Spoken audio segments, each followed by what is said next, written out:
Kev, you've trained for a number of years now, a lot of experience. You've stepped on stage. From your experience, what's more important within the gym? Frequency of training or intensity? That's a great question. I'll be honest with you.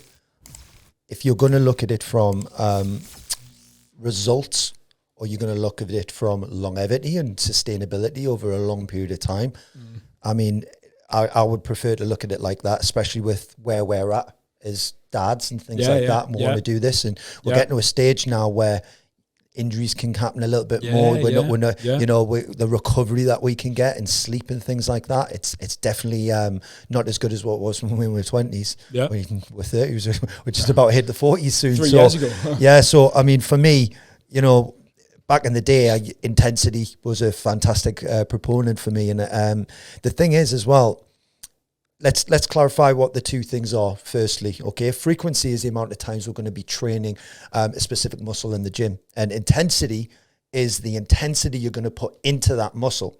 So you might do a split. Let's do two completely different programs. We've got push, pull, and lower body, legs, for example. Right. So we've got three sessions there. 3 sessions in the week, okay, and both of them are training. All 3 programs are only training that muscle group once. Right. You know, you've got your chest, shoulders and triceps. Right. You got your back, your lats, your biceps, and then you've got obviously quads, hamstrings, calves, and glutes in that way. So we're hitting it once a week. Yeah. The benefits of this is the fact that you can train more intensively. So we can be doing 18 sets plus more volume. And more volume. More volume of that specific muscle. So you're really, you know, asking a lot from it. It's a more advanced program, I would say. You know, if I was to bring a client through the ranks of growing, I mean, you'd want to probably start them a bit more full-bodied in that way. Now, full body, where the benefits of that is you get to stimulate and send signals to tell it to do something and ask it to do something, whatever your results are in that capacity, more frequently. And what that's going to do is it's going to you must understand that you should be reducing the intensity. If you're not reducing the intensity, then you know you're again what we've talked about many times before. You're asking a lot more from your body in terms of its recovery abilities, and if then it might be able to give. So if I'm going to train my arms on a Monday and a Thursday, the intensity with which I train them needs to lower to allow the frequency, the number of times I hit them within a 5, 6, 7 day period to increase. Yeah, think of it like this. Let's say we do 18 sets on once a week on push movements. Yeah, so it's let's say the chest in particular, right? But if we did it over 3 workouts, you know, we're stimulating it more often. 6. We could do 6 sets of each one. But my argument would be you're going to get better results from that potentially. And I think sometimes people don't understand that enough. They almost think, oh, it's full body, so I don't get the DOMs. Yeah. I don't get that feel the next day of like I've really worked something. And I think that mentally is a challenge to try and get our clients to overcome, because they don't understand that actually, you know, if you want to gain strength, frequency is your best protocol. Don't go to failure. Rather than that, I would ask my clients to be go into perfect form. Yep. So that generally would be 2 to 3 reps before you actually fail. Yeah. Because, you know, them last couple of reps, they're not perfect. Yeah. You know, you just maybe slightly move, you slightly put it in.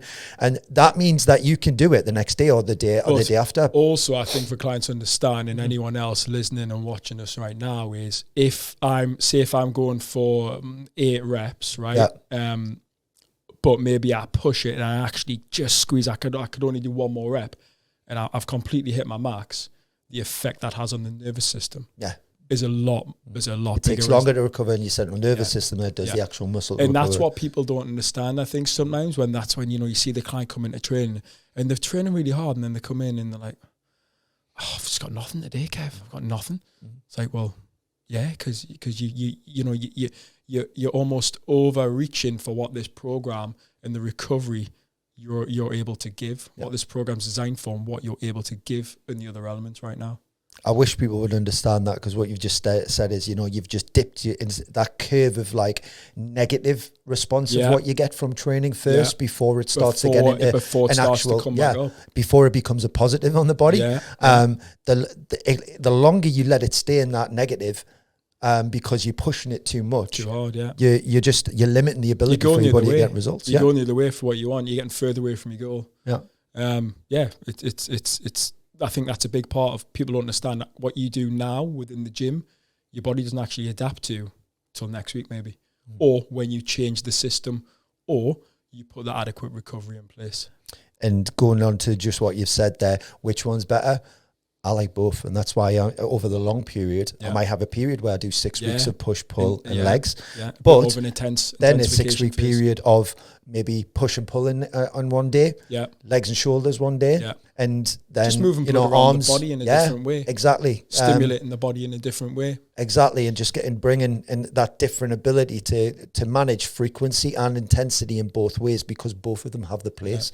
They're doing 100%, and then full body routines to go in where you're regularly pushing every single session, regularly pulling every single session, regularly squatting every single session. They all have the benefits, and I always remember Charles Poliquin, one of our great mentors. He always told me on one of the first courses I went on, look, your body is the most adaptive computer on the planet. It will learn what you're trying to do incredibly quickly. 100%. And he was a massive advocate of full body training.